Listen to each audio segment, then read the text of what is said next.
思っていたらこんなにたくさんの方にご来場いただき、むしろビビっていますね。でもなるべく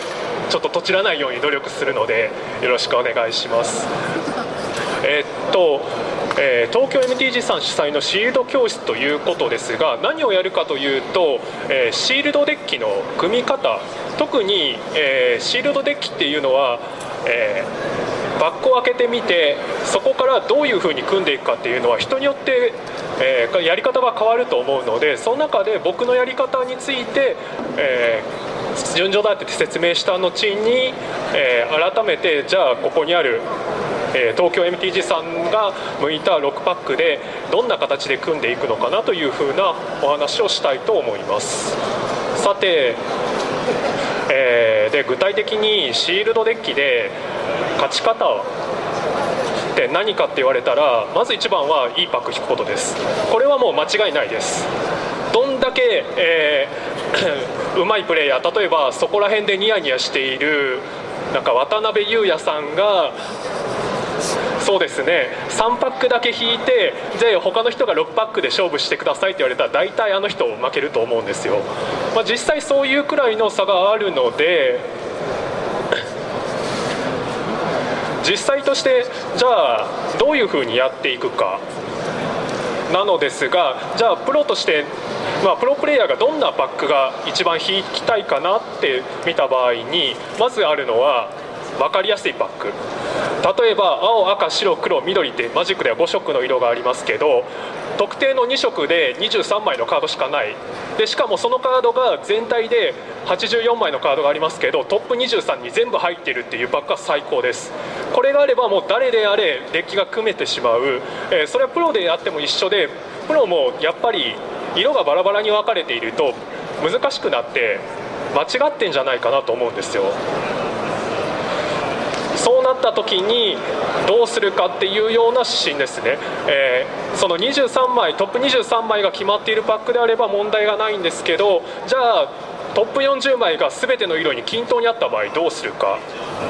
そういうふうな考え方で、まずは物事を進めていく必要があります。シールドの基本戦略、この呪文は23枚プラスアルファというのはそのことですね。全体でシールドデッキは40枚であれば問題はない。そのうちで土地は17枚必要である。逆算して呪文は23枚必要。この23枚をどういうふうにしてどうするか。じゃあどうするかと言われたらカードを選別していくんです。全体の84枚の、6パックなので 14×6 の84枚のカードの中から、この23枚の一番強い組み合わせを探していくというのがシールドの基本、でそこにクリーチャーが14枚あればいいっていうのは、これはドラフトと、シールド共通してますね。今だとマジックっていうのはクリーチャーで殴るっていうのが優先される環境なので、そこからだいたい14枚、呪文の過半数はクリーチャーの方がいいんじゃないかなというような考え方です。では次に、これはシールドの基本戦略で2色は2色タッチ1色、何かというと、先ほど84枚と言いましたね。84枚を普通に5で割った場合各色23枚足りませんね。もしかしたら時々1色に40枚くらいのカードがあるかもしれません。そういう時は単色では組めるでしょう。でも実際にはそういう期待ができないので、どういうふうにするかというと、2色で組む、それを考える。あるいはもうできない場合は2色タッチ1色、これは2色に加えて 1,2 枚もしくは3枚くらいの1色を付け足してデッキを考えていこうという考え方です。1798773っていうのは、土地の配分ですね。シールドのデッキというのはそもそもカードを集めていく形、強いカードを集めていくのではなくて、なるべく弱いカードを除外していくというような考え方でデッキを組まないといけません。それはもちろん強いカードで23枚あれば問題はないんですけど、そうせざるを得ないという状況です。なのでなるべく、色マナが事故らないような組み合わせで組みたいなというような考え方があります。で、まず17というのは1色目が10枚2色目が7枚、これ結構理想的な組み合わせですね。1色目に色の濃いカードを配置して、2色目に色がやや薄いカードの組み合わせを選択する。あるいは98、これも大体同じです。ただ、1色目と2色目が大体同じくらい、例えば緑緑白白というようなカードがたくさん入っていた場合、こっち側にしないとダメかなというような時に98になります。であるいは773、これは3色2色タッチ1色の考え方ですね。できればこういう時はダブルマナシンボルのカード、さっき言った緑緑白白の組み合わせに、青を付け足すのであれば、どちらかのダブルマナシンボルを少なくしたり、あるいは緑緑も白白もいらないように緑白青みたいな形でデッキが回るように組まないといけない。その代わり、全体から見ると使えるカードの量は大きくなる。その組み合わせで、先ほどの言った23枚の強いカードを、84枚の中から選択していかなければならないというのが、シールドの基本戦略となるのですが、まあここまで言って、なんか漠然としてますよね。実際に、どういうふうにデッキを、枠はできたと思います。23枚のカードで2色、あるいは2色タッチ1色、そこから先でどういうふうなデッキがいいデッキかというので、こんな感じに僕は考えています。シールドのデッキタイプ、大まかに分けて速いデッキと遅いデッキ、この2種類ですね。速いデッキというのは、ドラフトやそうですね、構築戦でもありますね。1ターン目から呪文をちゃんとプレイして、12345みたいな感じでちゃんとクリーチャーを展開しつつ相手を妨害して、その辺りでゲームを決着させるようなデッキ、これが速いデッキという考え方です。一方遅いデッキ、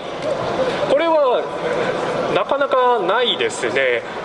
コントロールデッキとはちょっと違っていて、速いデッキに対して遅いデッキというのは、その展開の良さで勝とうと考えていないタイプのデッキのことです。この2枚のカード、アジサシとビヒモス、もし同じターン数で、例えば5ターン目ですね、出て殴り合った場合、どちらが勝つのかは分かりきった話ですよね。21飛行対44、まあ大体44の方が勝つでしょう。ただ速いデッキの考え方は、この21を速いターンに重ねて相手が44の連打をしている時に間に合わないように勝とうという形であるのに対して、ビヒモスの場合はカードをぶつけ合って、この21を機能させないように、最終的に1枚残った強いカードが自分はこちらではなくこちらであってほしいというような考え方のデッキのことを指します。どちらがいいかっていうのは正直言って環境にもよりますし、あなた方のデッキスタイル、プレイスタイルによって変わってきます。ただ、この考え方はごめんなさい、この考え方は結構混乱されている方が多いと思うのですよね。例えば、速いデッキに対して、速いデッキの持ち味をなくすような形で、でもこのカード強いし入れたいなというような感じで入れることもありますし、遅いデッキが遅いけどこのカード強いって聞いたから速いカード速いけど、まあなんとなく強そうだから入れちゃおうかなと思うことが結構あると思います。例えばテイロスであれば、速いデッキに対して遅いカードを入れるというのであれば、すごくいい感じのボロスデッキを組んだというのに、なぜか色をタッチしてアスポを入れたいなといった場合、結構僕も経験あるんですけどね、そういうのは置いといて、遅いデッキの場合だと、除去で耐えて最終的にアスプで勝つというようなデッキを作ったというのに、なぜか試練が入っている場合、果たしてその試練っていうのは何ターン目に貼ることを考えて、デッキに入れてるのでしょうか。それを考えた場合、たとえカードとして強いというカードがあったとしても、デッキに合ってなければ抜かないといけない。全体のデッキを考えて、この速いデッキか遅いデッキかどちらかを考えた上のデッキ構築をしなくてはならないというのが重要だと思っています。で、そういう形でデッキを組むのですが、その前にもう一つありますね。この環境はテイロスと神々の軍勢、ちょっと、試練やアスプの話で先走ってしまいましたが、それぞれ、マジックだと1年おきにセットが変わっていって、ちょっとずつ環境が変わっていきます。では神々の軍勢とテイロスではどういうふうなそのカードが必要で、どういうようなカードがちょっと評価が下がってしまうか、そういうようなお話をしていきたいと思います。はい、テイロスブロックの特徴と出てますけど、おさらいみたいなものですね。神々の軍勢の今は3-3ですね。テイロスと神々の軍勢が3-3あるのですが、テイロスの方もやはり3あるので、改めてになりますが説明したいと思います。テイロスのキーワード能力、英雄的、授与、怪物的、それと戦術ですね。こうやって、分かりやすくそれぞれのキーワード能力を持ったカードが出ていますが、これをさっきの速いデッキと遅いデッキというような考え方で考えた場合、英雄的、これは速いキーワード能力です。なぜかというと、呪文を先に使っていくことでカードがどんどん強くなっていく、環境を高速化させるような、システムがあらかじめ組み込まれているカードだからですね。授与も、比較的早いになります。なぜかというと、先ほどの英雄的に対してつける対象としてちょうどいいんですよね。もちろん怪物的なクリーチャーに対してつけるという選択肢もありますが、まずは環境で一番速いものに対してさらに加速するカードということで、授与もやはり速い、怪物的ですね。これだけが唯一遅いと言える、カードのシステムをキーワード能力を持っています。なぜかというと、このカード、ゴルゴンだと5マナ25の怪物的に必要なのが7マナですね。5マナ25の接しという段階でそれなりに強いのですが、7マナでなおかつフリーで、相手のクリーチャーを殺せる。つまりここまで長引けば大体、ゴルゴンはもともと仕事する上にさらに仕事をする。ただちょっと待ってください。天魔の乗り手がたくさんいる状況で神落ちのゴルゴンを出して能力を起動している間に死んでしまったっていうことはありませんか？ということは、実際には怪物的っていうのは英雄的に対応するためにある程度早くデッキを作らなければならないという制限も入っている。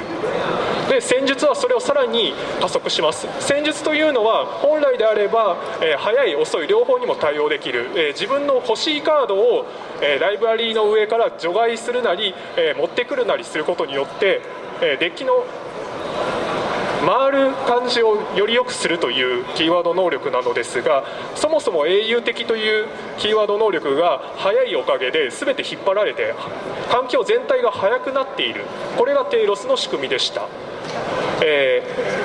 そうですね、ここで言うと例えばなんですが、このどのデッキが組みたいかって言われた場合、多分僕だと白青の英雄的、この4枚の中の組み合わせだとが一番いいなと思うのは多分、ご来場の方々もちょっと思ってるんじゃないかなと思います。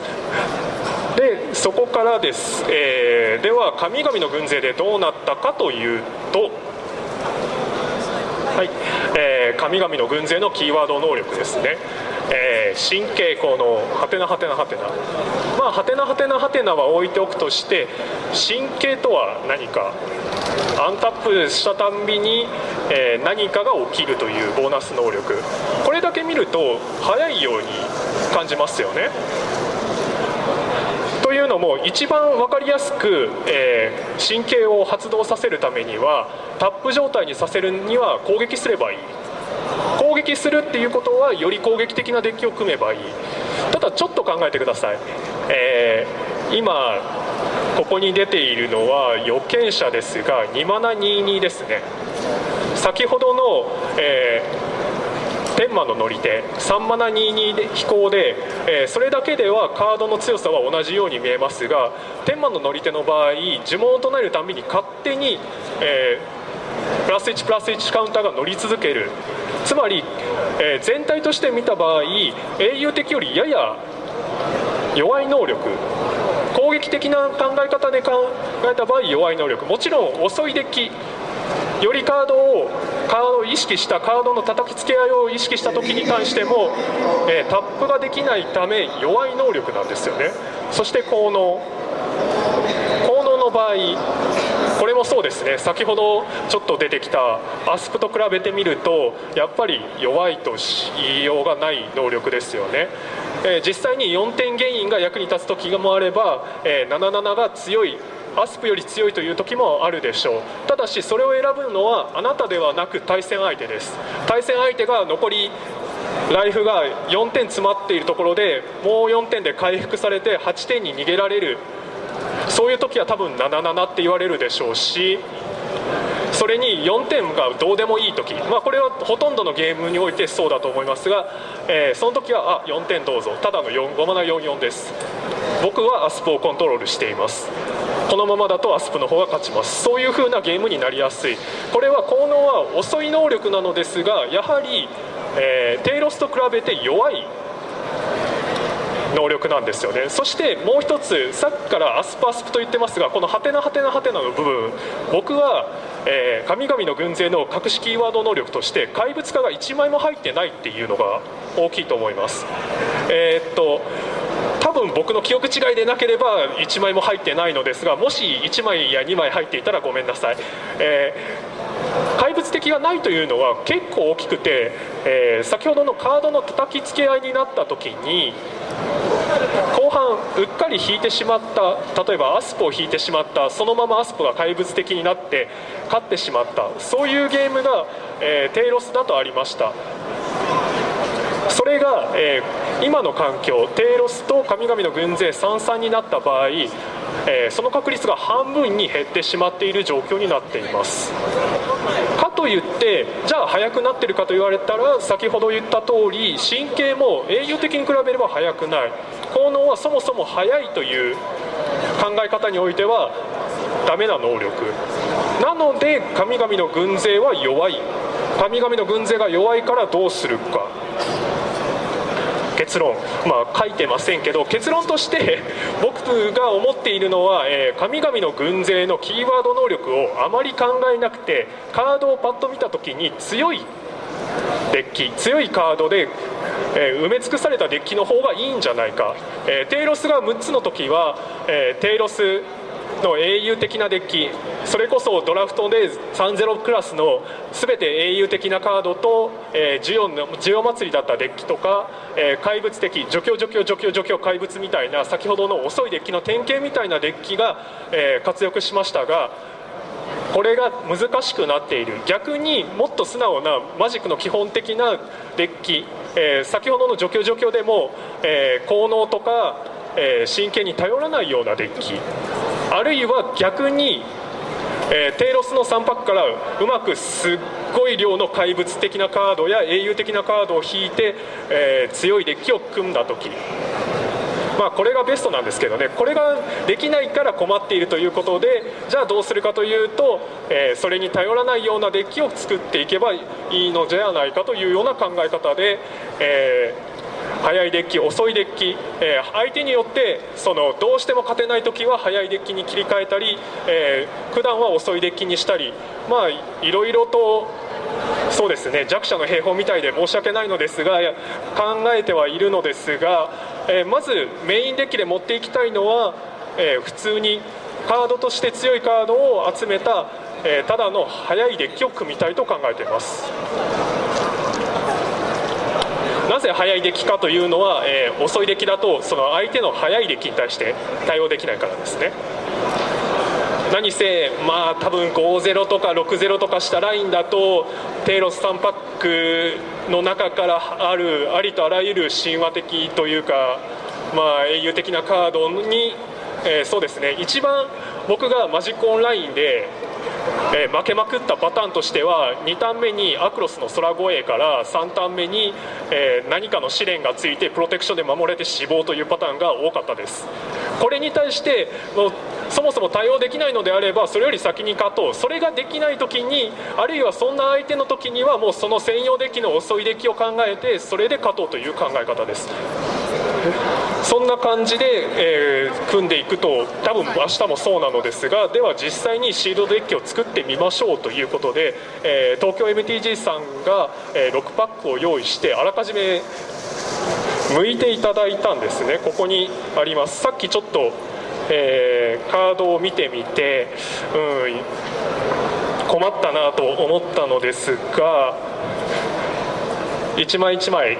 各色ごとに解説していこうかなと思います。はい、テイロスですね。レアの方が2マナ11の英雄的な青のカード、白緑のライオン、そして神がいますね、ナイレア、アンコモンもいい感じに揃っていて、青のバウンスカードも2枚あって、カウンターもあって、アンコモンには6マナのバウンスもありますね。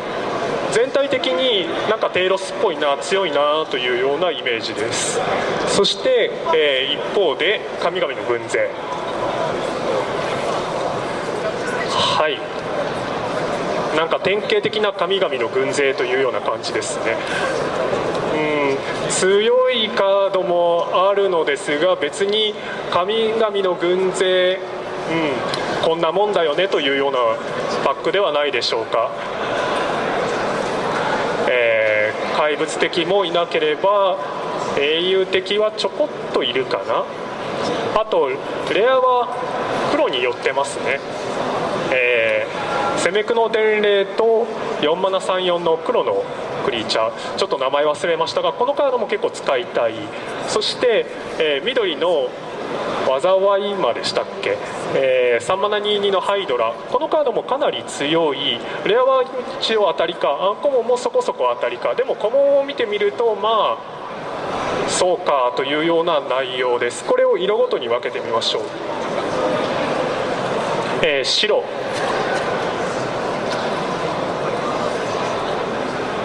右撃王がありますね。右撃王と、密集軍の指揮官があって、他のカードとしては、良くもなく悪くもなくといったところでしょうかね。天魔の乗り手、先ほどの、英雄的でまずこれみたいな感じで出てきたカードがあります。弱いカードも何枚かありますが、一応強いカードがあるので、実際にデッキに入る枚数をカウントしてみると、1234567、これはまあ1枚はカウントしていいかな。8、9、10、11枚、そこそこありますね。これは一応色としてカウントできそうです。23枚のうち11枚が白で埋まっているのであれば、残りが12枚、これは現実的な数字ですね。では次の色いってみましょう。青、先ほど、バウンスがいっぱいあっていいと言ってましたが、実際にこうやって見ると結構強そうです。バウンス4枚ありましたね。破壊もあるので、実際に使えるレベルのカードを出してみると、123、4、5、6、7、8、9、10、11、12枚、ちょっと緩めに判定したのですが、これもまた、23枚から逆算してみると十分使える色かなと思います。さて次の色ですね。はい、黒です。神々の軍勢で黒のカード、黒のレアカードが揃っているなということは言ったと思いますが、どうでしょうか。僕の印象だとこの黒は弱いです。というのも、まずカードとして使いたいカード、デッキにギリギリ入れていいかなと思うカードのカウントでいくと、1、2、3、4、5、6、7、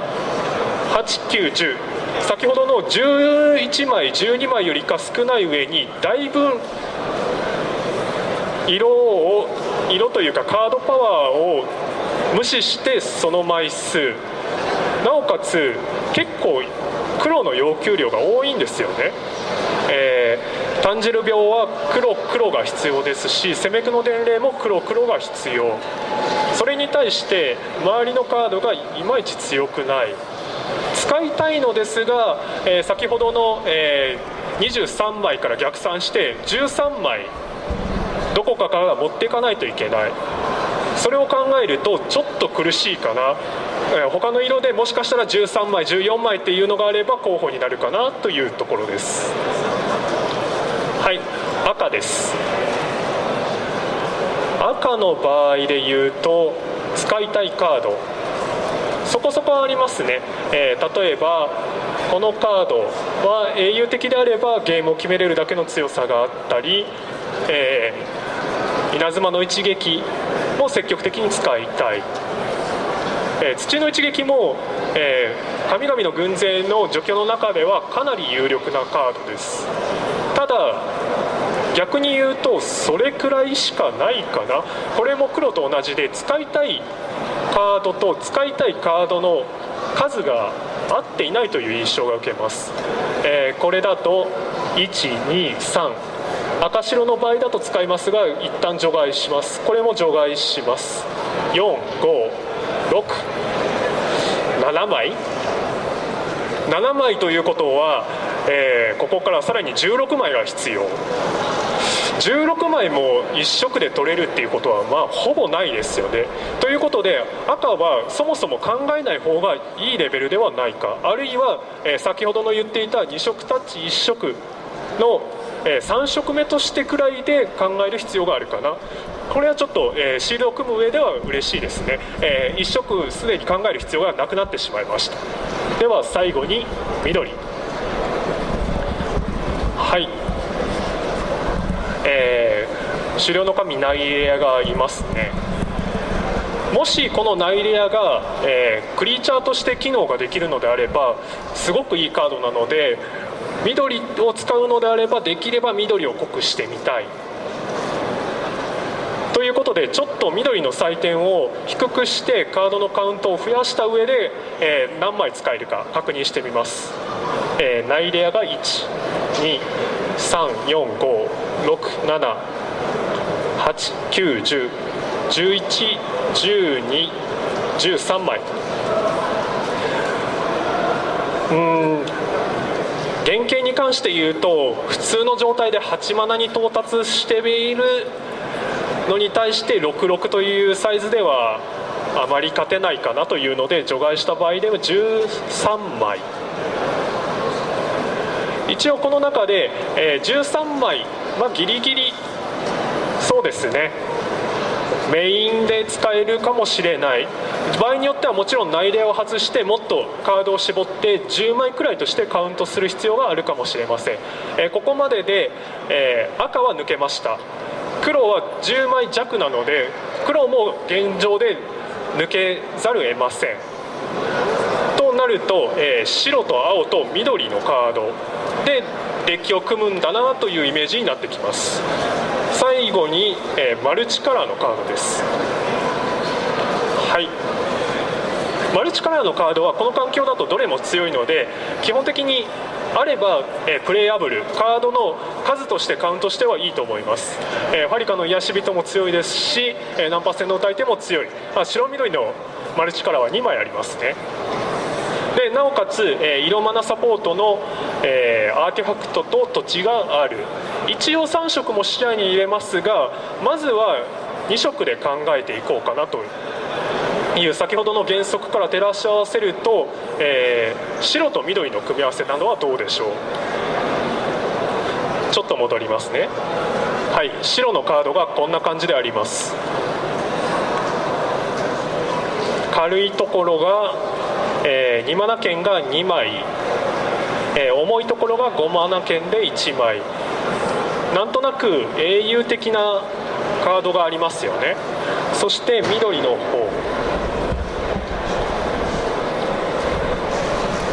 ナイレア、マナ加速、そして軽いところはあるにせよちょっと色工作は厳しいかなというような形のデッキになります。ちょっとこれ、完成したデッキがお見せできないのですがここから考えて一応緑白のデッキいい点がまず2マナ剣がたくさんあります。そしてそのカードとして強いカードマルチカラーのこの2枚が使えます。さらに場合によっては色を足すという選択肢も行います。その場合はおそらく、白の方を色を濃くしてやって緑のカードを抜かないと、多分先ほどの773あるいはちょっといじって862のようなマナベースの場合事故というリスクを取りたくないので組むことになると思う。そういう感じですね。あるいはもう一つ、先ほどの白と緑と青という組み合わせですみません、選ぶとしたら青緑なんてどうでしょう。青のバウンスのカードとそれと、飛行のクリーチャー英雄的はちょっとありますね。それにプラスして一応で、場に残り続ければ勝てるカード神託者の眼色もある。これに青緑を組み合わせるという考え、青緑で緑の強いクリーチャーを組み合わせるという感じですね。どうでしょうか。サソリ旅するサティロス2枚、2732のケンタウルス、緑のいいところは2マナ駅がすごく充実しているということですね。サソリまでカウントに入れた場合すでにここだけで4枚、さらにサティロスの、道探しをカウントした場合5枚の緑のカードがあるので2マナ券を心配する必要はありません。ただし問題はちょっと遅くなるとき重いカードが足りていない、そういうことですね。重いカードが足りていないから、必然的に緑を組んだ場合速いデッキ、遅いデッキはちょっと組めないなというような印象もここで付け足した方がいいかもしれません。一方で青いのは青もバウンスは基本的に速いデッキ戦略において有効なカードです。何せカード1枚を、カードアドバンテージという考え方で見た場合なくしちゃっているので、この、バウンスすることによって生まれた、テンポを生かして勝ち切らないといけない。一応デッキの形にはなってますね。ミドシロの方もだいたい考えていることは同じです。緑が、後半が期待できないから前半で押し切ろうというような形ですね。じゃあもう一つ白青、こちらはどうでしょう。白青で考えた場合先ほど緑で、2マナ券が問題がないと言っていたのですがまずそこから確認する必要があります。速いデッキを作らなければならない場合一番重要なのは2マナ券です。2ターン目に動かなければだいたい展開の差で押し負けてしまうというか、そもそも速いデッキの考えていることが展開の差で押し切ろうというの考え方なので、2マナ券を用意しなくてはならないということで2マナ券の数をカウントしてみましょう。携帯の触行が1枚終わりですね。じゃあ一方で白は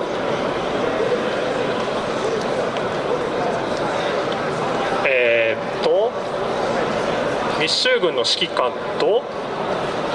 太陽導き、ミクス生まれの盾の仲間、1マナ12ですね。1マナ12を、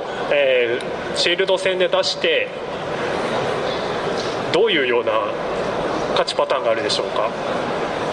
僕は、1マナ12を1ターン目に対戦相手が出してきた場合間違いなく次のターンに試練が出てくることくらいしか考えつきません。逆に言うとそういう状況でない限りこのカードは1マナ12として扱わず3マナのエンチャントメントとしてオーラとして扱うべきだと思います。なので2マナ以下のカードとしてカウントしない場合3枚しか、2マナ券がありません。なので白青は自動的に除外するべきかなということで、色別に考えた場合、青緑か白緑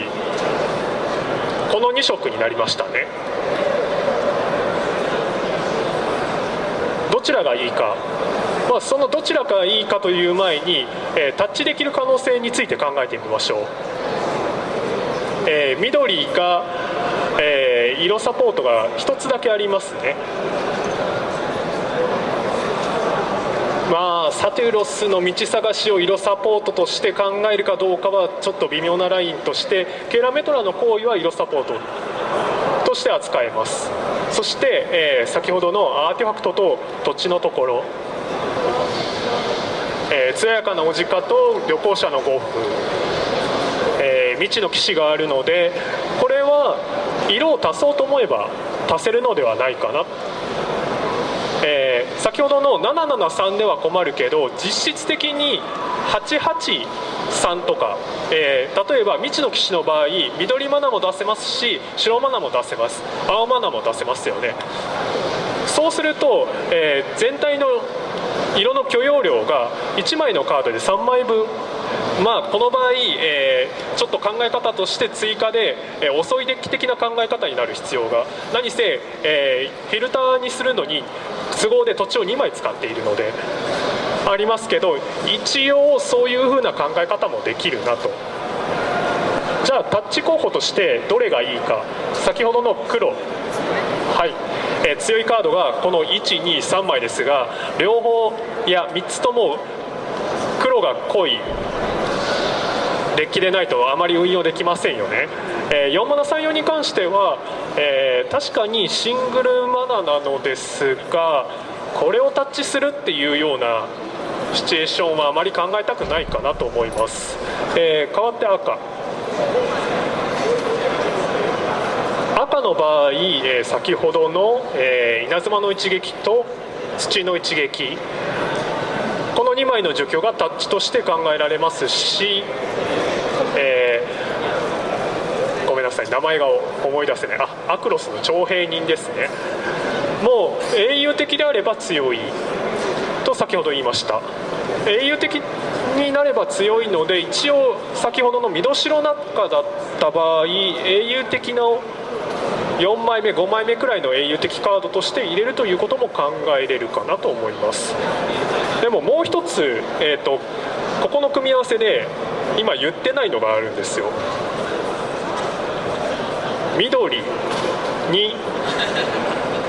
白を加えて青にするか、あるいは緑青に加えて白をするというパターンはどうか。例えば、緑白だった場合だと、緑白の2色に対して青のカードをタッチで入れて強いと思えるカード何枚かありますよね。怪人の復讐、あるいは、捕獲、さらに、信託者の岩式、ここら辺は、この環境であれば全然タッチとして入れれるのではないかと思います。逆に緑青に対して白を入れた場合、こちらはどうでしょうか。白の強い使いたいというカードが、密集軍の指揮官や、右撃王だったりして、ちょっとタッチカラーとしては合わないですよね。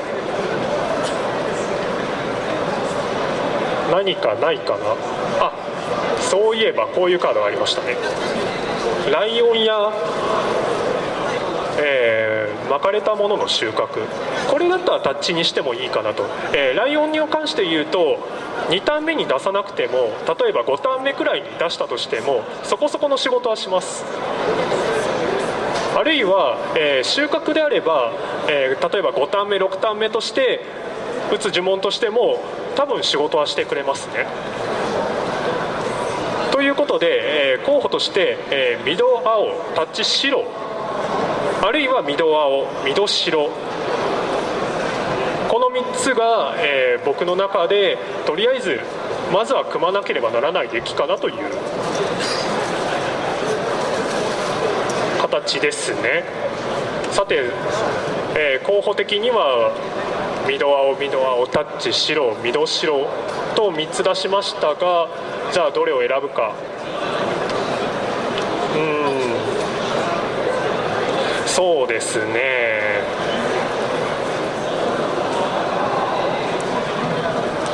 おそらくですが緑青を組むことになると思います。なぜかというと、まず、緑青タッチ白に関して言うと、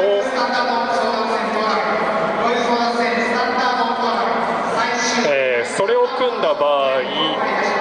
2ターン目に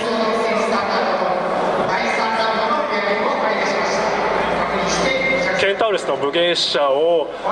諦めなければならない。そしてケンタウルスの武芸者を諦めるとすると、狩猟の神ナイレアも使えないとしてカウントしなくてはならない。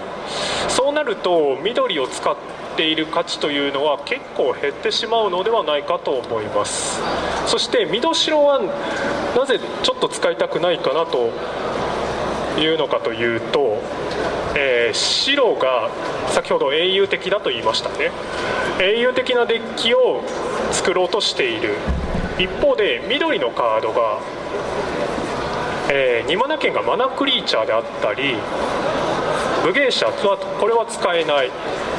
そう考えていくと先ほどの速いデッキと遅いデッキの話、遅いデッキとは何か、カードをぶつけ合ってかと、つまりマナ加速からでかいクリーチャーを出すという感じで考えていくと遅いデッキの考え方になるのに対して、速いデッキの考え方でサティロスは何をするか、何もしないんですよね。ということは先ほどのナイレアが使えないって言ってたのと同じパターンになってしまいます。サティロスもあまりカードとして強くない。ナイレアはもちろん、白を基本にするので使えなくなる。ケンタウルスの武芸者も使えなくなる。そうなった場合に緑に対して全くメリットらしきものがない。そこからの消去法でもうじゃあ緑青で組んでみようかなという、これで速いデッキができました。緑青でおそらくバウンスと飛行クリーチャー、それに緑のクリーチャーでナイレアで最後の一押し、一応トランプルと緑のカウントがちょっと神が権限するにはきついのですが、プラス2できるエンチャントかつトランプルがつくエンチャントとして考えればギリギリカウントとして合っているかなというような印象です。そしてもう一つ、先ほどの速いデッキという対比で遅いデッキですね。遅いデッキについても一応考えなければならないと僕は思っています。というのも、先ほどの緑青デッキ、これを、頭の中でイメージしたときにこれで、9回戦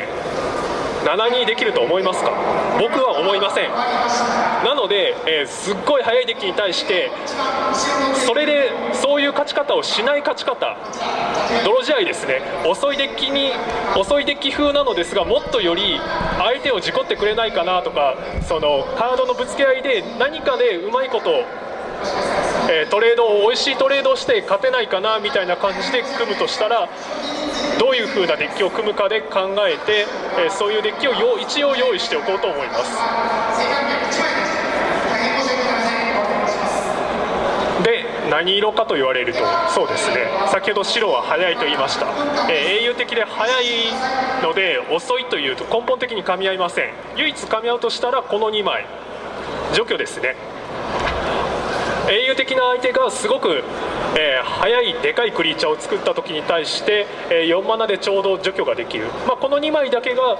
その遅いデッキで対応するカードですね。そして青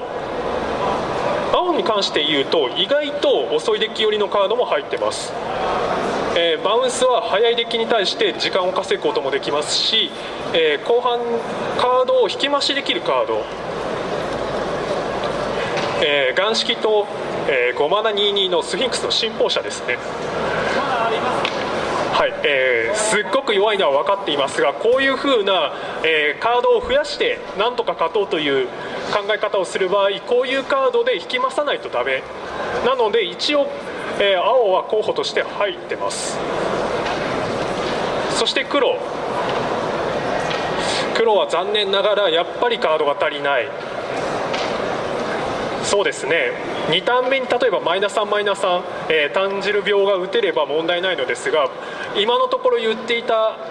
色の組み合わせで2色になることはほとんどありえないので、このカード何ターン目に打つのと、例えば自分が死んでさらにライフがマイナス20くらいになった時にようやく打てるようなカードなので意味がありません。同じように、セベクの伝令で先に勝つなんて到底考えてないので、やはりこれはダメです。唯一ありえるのかなと思うのがこれだけですね。13、例えば、ものすごくでっかいアスプと1対1になった時にもしかしたら引き伸ばしてくれるかな。それだと、カードのイメージとしての強さでは大幅に違いますが勝負になってますよね。先ほどの遅いデッキの考え方はそういうような考え方です。カードの評価としては天と地の差があるカードをなんとか1対1のトレードオフに持ち込んで、そのうち何かのどうしようもないつまんないカードで勝とうという考え方です。でもさすがに黒はこれだけのために入れようとは思いませんね。じゃあ次に行きましょう。赤もそうですね。どうでしょうか。先ほどの、1枚のカードをなんとか引き伸ばして頑張ろうというには合うカードがあるでしょうか。僕の中では稲妻の一撃はそれでも強いカードですし、土の一撃はちょっとターゲットが自分のクリーチャーがいいクリーチャーじゃないと、サイズが大きなクリーチャーじゃないと意味がないのでちょっと除外しないといけないところから考えて、2番手になるのが4マナ33の不機嫌なサイクロプスです。一応、怪物的になった場合66、これだと勝負になるような気もします。じゃあこの2枚ですね。はい、そして緑の場合だとどうでしょうか。一応先ほどのトレードオフ的な話をすると、サソリとかはいつでもどこでもアスプと相打ちになりますし、サテュロスもマナが伸びて悪いことはないですよね。問題はそのマナが果たして何マナが必要かという問題ありますけど、どのみち重い呪文唱えるのでカードとしてカウントできそうです。スクラダニの災いも、速いデッキだとそれなりに強いですが遅いデッキの方が輝きますね。何せどうしようもない変なタフネスばっか高いクリーチャーを入れようという風な考え方でデッキを組むので、チャンプブロックに際してちょっとずつ食べてやればしまいにはものすごいサイズになってくれるかもしれない。緑はいいですね。こうやって見ると速いデッキに対しても遅いデッキに対してもそこそこ、対応ができそうなので緑を中心に組むのではないかな。そして、先ほどのこのマルチカラーの数、緑黒、青黒、緑白とありますが、ライオンは合格点です。そしてファリカの癒し手、まさに求めているカードです。あとナンパ戦の歌い手、これもいいカードですね。何せ、強制攻撃にもできますし、マイナス1マイナス1修正でもしかしたら例えばエリズペスと1対1交換ができるかもしれません。トークンを生んできたエリズペスに対して攻撃強制した後にマイナス1で除去してエリズペスを破壊。そう考えるとなかなか今の遅いデッキに合うカードですね。じゃあこの3枚、収穫はカードとして強いんで一応あったら入れてやろうかなという感じで、これを使った上で緑中心の、緑、青、黒、白までですかを入れたデッキがどうなるかというのを考えてみます。ここから4枚、6枚、緑がどうでしょうね。先ほどの話で12345、これは入れませんね、ごめんなさい。123456788枚、12枚、黒、残念ながらいつ出るかわからないのでサンティマレと召使いさんは引退してもらいましょうか。出したところで大体意味がないですしね、再生マナ余裕が多分ないのでこれもカット。そうすると4マナ34いりますかね。いらないと思うのでやはりこれもカット。青の方は大丈夫ですね。これは、青緑の話でも同じようにメインカラーでやっていけるくらいの強さがあるバウンスと飛行クリーチャー、あとカードの引き増し手段は取るとして、ちょっと違うのが、解消のような速いターンに青々が必要な呪文をカウントできないです。というのも、解消いつになったら打てるねんっていう状態ですね。僕らが今考えているデッキは緑、黒、青、白です。10ターン後に、打てたかもしれない解消を抱えて死ぬよりかは、打てる呪文でなんとかやりたいです。そういう時に、候補に上がるのが、解消ではなくこっちですね。2マナの方、阻まれた希望。今考えているデッキは、綺麗に勝とうと思ってません。綺麗なデッキじゃないってことは2マナ剣が大体汚いです。何もない時もあります。そういう時に2マナで打てればいいし、5ターン目6ターン目に打ててもそこそこある。最悪ただの戦術カードとして使ってもいい。少なくとも打てない解消よりかはよっぽどマシだ。そういう考え方でいった場合、阻まれた希望はぜひ使いたい寄りになってしますね。あと携帯の職攻に関してもこれ、解消と同じです。英雄的というのはカードを積み重ねて強くする能力なので、ただの2マナ11です。今僕が考えているデッキは2マナ11です。これはプレイアブルカードでしょうか。いや、そんなことはありませんね。全く使えないカードを入れるくらいであればそこそこ使えるカードを入れたい。そういうふうな考え方でカードをカウントした場合、1234566壁として入れるかなで789101112意外とあります。12枚カードがあったので、これですでにカードカウントとしては、20枚そこそこになってます。そこからさらに、この2枚ですね、泥地雷専用兵器みたいな感じになっちゃってますが、このカードを入れるとしたら22、3、どうやらギリギリ確保ができたようです。問題はマナベースです。これは僕もよく分かりません。とりあえず、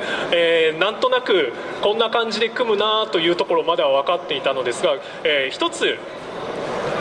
気をつけなければならないのは、ナンパ戦の歌い手を2マナ剣としてカウントしてはいけません。先ほどの、いつ打ってるか分からない解消の話と同じです。現状で沼は1枚か入って2枚くらいの状態なので、このカードが2ターン目にそれは、100回やったら 1,2 回くらいは出せるかもしれませんが、そういうラッキーは期待せずに4マナか5マナキーにそっと置いておきましょう。ライオンについてもそうです。ラッキーで時々出せるかなというようなこともあるかもしれませんが、そう考えた場合でもダメなカード。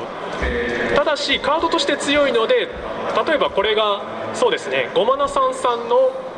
5マナで怪物化のカードであった場合、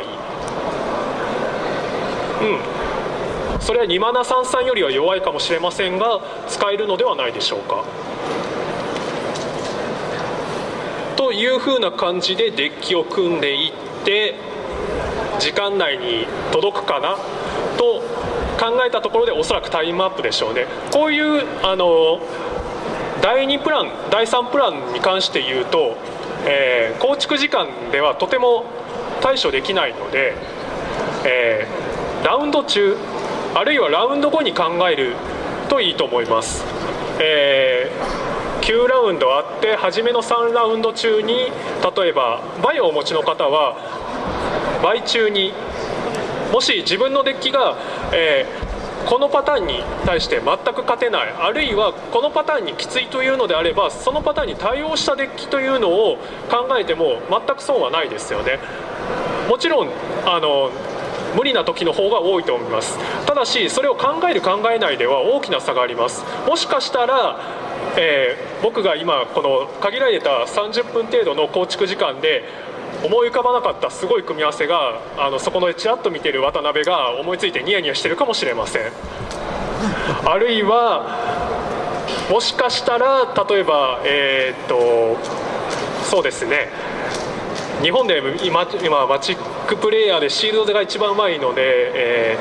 西村慎太郎というプレイヤーがいるのですが、彼から見ると中村もまだまだだなと思って、なんかものすごい例えば白赤とか言い出すかもしれません。その場合だとおそらくここら辺がクリーチャーとして入ってますね。でもそれは、本来であれば試すべきです。もし、時間があれば、あるいはダメな時、それかそうですね、それこそ、負けるまで決まっていますけど、もう3、4ターンくらい耐えられるなっていう時に、サイドボードを開いてデッキ構築みたいなことをやってもいいかもしれません。というか僕は割とそれやってます。今だと、今のルールであればサイドボードをいつ見ても問題ないのでそれが可能です。なのでぜひ、勝てないような相手であったり、このデッキでは厳しいなという時にはそういうことをちょっと思い出してください。そんな感じですね。以上で、何というんでしょうか、僕の中で、この環境の、デッキのシールドデッキの組み方みたいなものを終わらせたいと思います。どうもありがとうございました。